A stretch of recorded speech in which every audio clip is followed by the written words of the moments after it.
Chassé-croisé des vacances d'hiver, en gare Pardieu à Lyon. Sur le quai, ce TGV à l'arrêt repart dans quelques minutes pour Saint-Étienne. Au milieu du flux de voyageurs, cet homme, main dans les poches, a un comportement suspect. Au moment où il s'engouffre dans la rame, ces policiers en patrouille décident d'intervenir. Il avait l'air totalement hagard, il n'a même pas remarqué notre présence. Il est monté directement, il n'a même pas regardé où étaient situées les places. On a vu qu'il regardait les valises. Ce jour-là, un vol de bagages a sans doute été évité grâce à la présence des forces de l'ordre. Une chance que Charlotte n'a pas connue. C'est sur le trajet en train, en TGV Paris-Lyon. J'étais même pas à 1 mètre de mes bagages et j'avais mis ma grosse valise et mon ordinateur par-dessus. Je le voyais. Pourtant, lorsqu'elle se lève pour sortir du train, la pochette de son ordinateur a disparu. Elle perd 1 500 €. On s'imagine que ça arrive toujours aux autres et c'est perturbant de se faire voler dans n'importe quelle situation. Et c'est souvent la même situation, selon nos informations.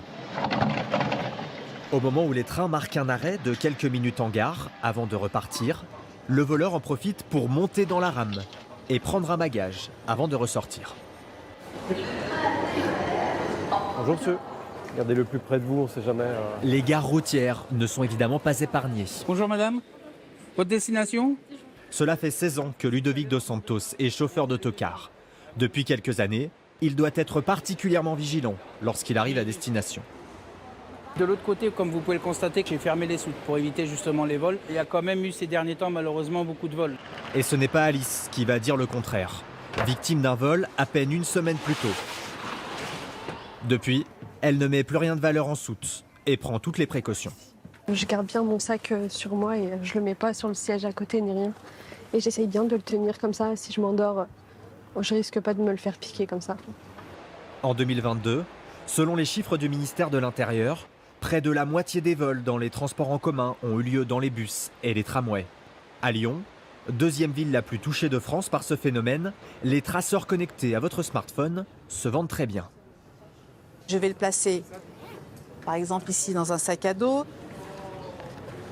Dans le cas où le sac va s'éloigner. Là, je viens de recevoir une notification de mon sac à dos. Je vais aller vérifier. Je clique sur localiser. Et là, on voit la position de mon sac à dos exactement sur la carte. Ça rassure les gens en fait. Oui, bien sûr. Tout à fait. 29 € dans ce magasin. Et pour être encore plus rassuré, certains optent pour le traditionnel cadenas.